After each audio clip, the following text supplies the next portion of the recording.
Cassidy and Hammy and Crystal, the Board Game Blitzers, we're showing you our favorite games.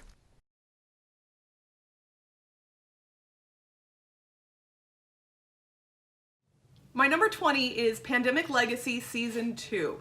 So I had Pandemic Legacy Season 1 earlier on this list, and as I mentioned at that point, I don't have regular Pandemic on my top 100, which feels kind of weird, but I didn't want to have 3 different entries for Pandemic, so please recognize I really like regular Pandemic as well, but it was just a decision I made. I don't know why.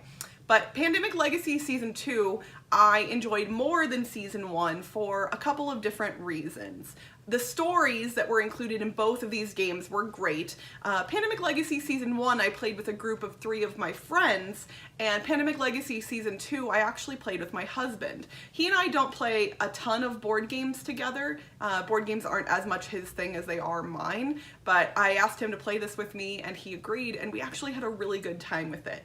I think part of the reason I liked this one more was because I was playing it with my husband, so that was great, and also because it felt like in this game, whether it's true or not, it felt like we were getting to open new things, new components, new pieces of the story, unlock stuff more frequently than we did in Pandemic Legacy Season 1. And that honestly could be my memory not really serving me that well. It may be pretty similar. I played Season 1 a couple of years ago, but it felt like this one had more stuff to discover and uncover, and I really liked that quite a bit. And honestly, playing it 2-player was fun. I don't usually play any Pandemic game just 2-player, and I've enjoyed doing that with Pandemic Legacy Season 2, so that is why it is my number 20.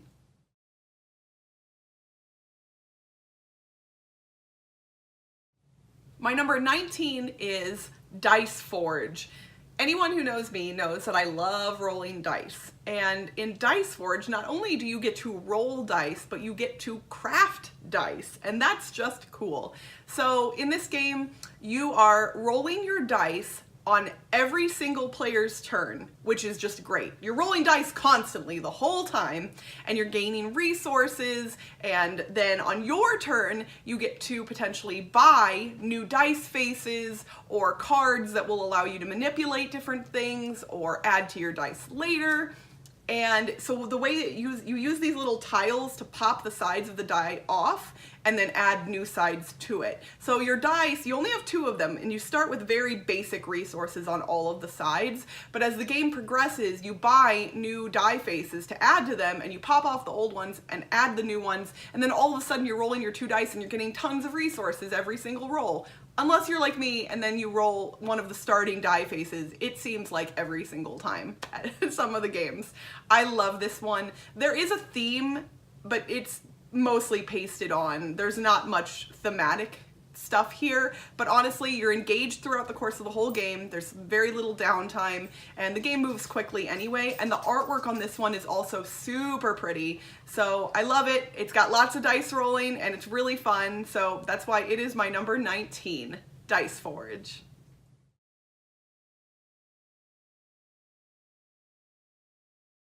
My number 18 is Order of the Gilded Compass. This is a game that I think has flown under a lot of people's radars and is definitely underappreciated for how good it is.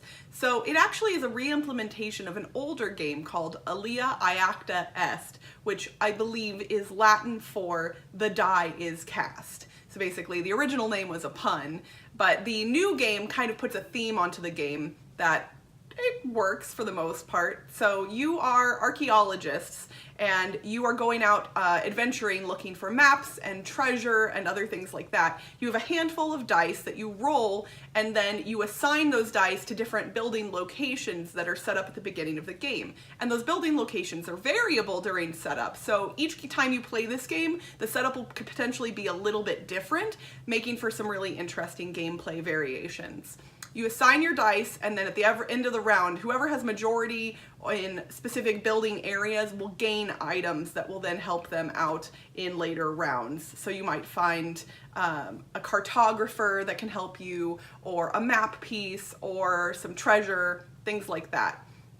It's really pretty simple gameplay wise. You're trying to build different sets of dice, such as all of one single type, like all sixes, or a run of dice, 1 through 5, things like that. And the different buildings have different requirements for what types of dice that they want to have placed on them. So usually, no matter what you roll, there's somewhere that your dice can go. So there isn't that moment of you rolled all your dice and now you have nothing you can do. That pretty much never happens in this game.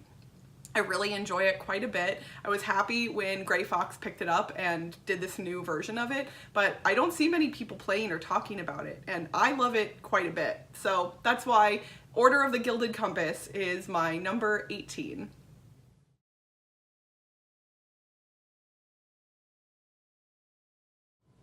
My number 17 is a game that surprised me quite a bit because the first time I played it, I thought it was going to be boring and awful, and instead I was instantly enamored with it, and it's one of my favorite games to play. That is Stockpile. In Stockpile, players are using insider information about the stock market as well as the information they have about specific stock piles to try and make the most money. So each round, all the players will have a piece of public information about one of the companies and how it's going to do at the end of the round. And then you have one piece of private information that only you know about one of the other companies. Then all the other players get individual pieces about the other companies that you don't know anything about. So you're going to be picking up piles of stocks by bidding on them, and then you'll take the stock cards that you acquired and you'll put them into your portfolio, and you can hold on to them or you can sell them. And what's interesting about this is if a stock busts, meaning it gets down to 0, you lose all of the stocks you had of it. But if it booms and it goes all the way up to the top of its track, then your stocks will split and be worth double if you have them for that specific company. So you're trying to hold on to things. It's the whole buy low, sell high thing in the stock market. And all of it sounds really boring when I'm describing it, but this game makes it so fun and engaging in ways that I can't really even describe. So, I don't know. I love it. It's great. That's why it's my number 17, Stockpile.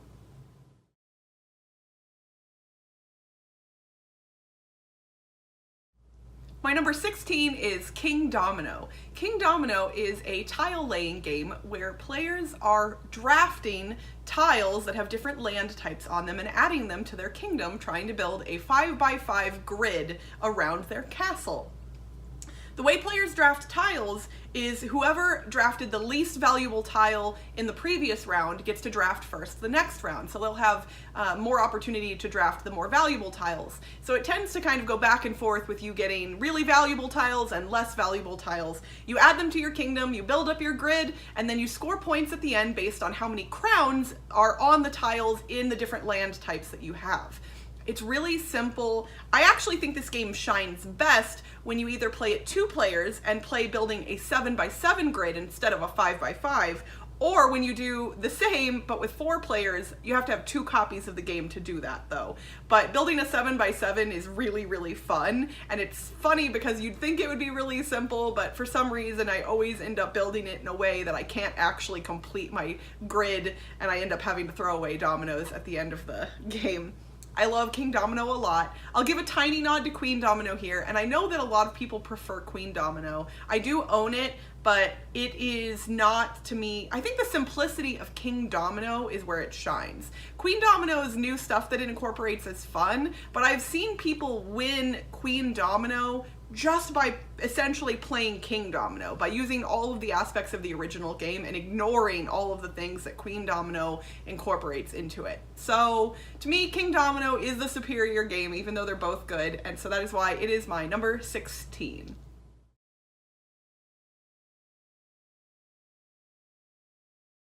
My number 15 is Champions of Midgard.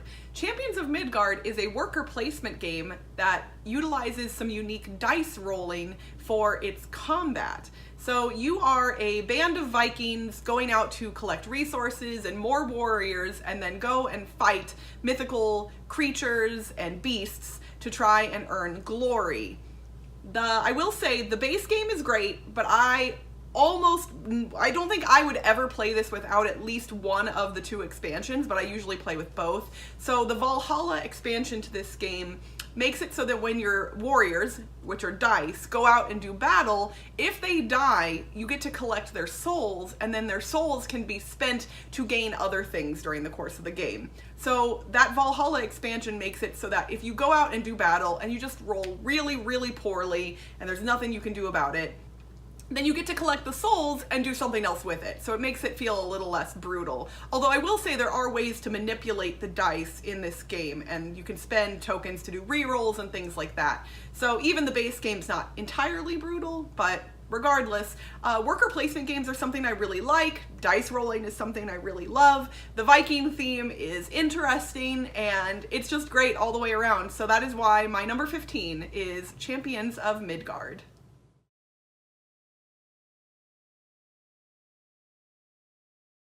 My number 14 is Kingdom Builder. I know. I say I love thematic, really exciting, story-driven games, and Kingdom Builder is none of those things. So I'm not quite sure why I like it so much, but it is what it is. In Kingdom Builder, you will have a card in your hand, and when you play that card, you get to place 3 settlements onto the board, onto the land type that was on the specific card that you had. That's it, kind of. So you have to place settlements next to other settlements you've previously placed, if possible. And you're trying to get settlements into specific areas of the board based on what scoring conditions were drawn at the beginning of the game. The scoring conditions are variable, so each game plays out a little bit differently. And then there are spaces on the board that when you place settlements next to them, they will gain you little pieces of cardboard that will give you special abilities later on, or possibly more victory points at the end of the game. So you might be trying to gain the most settlements in a contiguous line across the board, or the most settlements next to water areas of the board, things like that. And then whoever fulfills those requirements the best will end up with the most victory points and will be the winner. People complain about this game because they say that you don't have a lot of choice in where you place things, but I actually disagree and say that if you place your settlements strategically and well, then you will have a lot of options going forward on your turns no matter what cards you draw. But I do understand that some people don't like it, and that's okay. I still love it, and I'm unabashedly I'm unashamed to say so. So that is why Kingdom Builder is my number 14.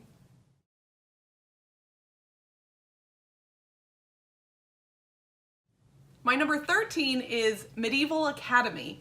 Medieval Academy sees players as squires training to be knights. And the way that they do that is you draft a hand of cards at the beginning of the round, and then you play those cards in turn order, trying to move your specific token up the influence tracks of a bunch of different boards on the table. There's 6 different types of cards and 7 boards. 2 of the boards are for one specific type of card. So you might be trying to win favor with the princess, or train to be more studious, or to donate money to the poor, or to fight a dragon. There's a bunch of different things that you do, and when you play cards, you move your tokens, and then at the end of each round, whoever his tokens are the highest on specific boards will gain some benefits, or possibly some victory points, which I think are called chivalry points in this game specifically. This one's really quite simple. It's kind of a family style game. It's lightweight, but I love it. And I love teaching this to new people. I've gotten a couple other people hooked on this one for sure. And it's really fun. A couple of the boards have different fronts and backs, so there's variable setup that you can do at the beginning of the game. If you want to teach somebody card drafting, I think this is an easy one to do it, because there's not a lot of complexity to the drafting and to the card play itself. I really like it, and I'll never turn down a game of Medieval Academy, so that is why it is my number 13.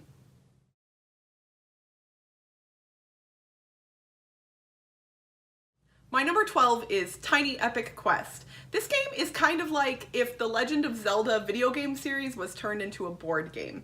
You control a band of adventurers that are going out to do different things, like fight goblins, explore temples, and study up to learn spells. There's different phases during the course of the game. The day phase is when you're moving your adventurers around the map to get them situated in specific locations. And then in the night phase, you'll be attacking goblins and progressing through temples and trying not to get killed by the goblins themselves. What's neat about the night phase of this game is players can be affected by the die rolls of every other player on their turn. So when you're rolling dice, not only are those dice affecting you, but they're affecting the other people as well. And so if there's things that you want to accomplish, but your life levels are going down really low, if you decide to stay in, it's possible that you could get killed on another player's turn. So it's definitely got a push your luck element to it. And I really, really like it. I'll admit, because this is part of the Tiny Epic series, there is tons and tons of gameplay in a tiny box, but that does mean some of the pieces are a little bit fiddly just because they had to be small, obviously, to fit in such a small box. Honestly, the fiddliness is worth it though, because the gameplay is really, really fun. It's really engaging, and the artwork in this box is also spectacular. So that is why Tiny Epic Quest is my number 12.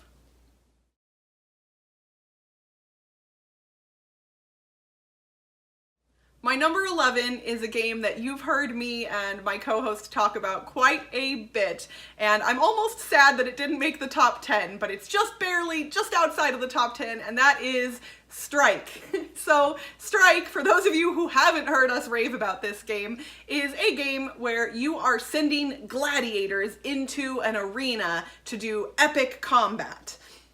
I know, I'm saying that a little bit tongue-in-cheek, because really, Strike is a plastic, I'll say bowl, but kind of, it's an arena, okay? It's not a bowl, it's an arena. And you are throwing dice that represent your gladiators into the bowl to do combat. And then when die faces match, you get to pull the gladiators back out, and if you roll an X, the gladiators are killed off and eliminated from the game entirely, and players take turns throwing dice into the arena. And then the last player with dice is the winner. I know, it's silly, and the whole argument, dice in bowl versus gladiators in arena, will probably live on forever. I am fully team gladiators in arena, even though sometimes I have to use the words dice and bowl because it makes more sense to explain things. But Strike is awesome, and I've heard there's a new version of it coming out later this year, hopefully in the States, but it's gonna have some new stuff like elemental powers and other things. And honestly, as long as the people have access to this great arena and some cool dice to throw into it, I don't care what else they include in the box. I'm excited for more. So that is why my number 11 is Strike.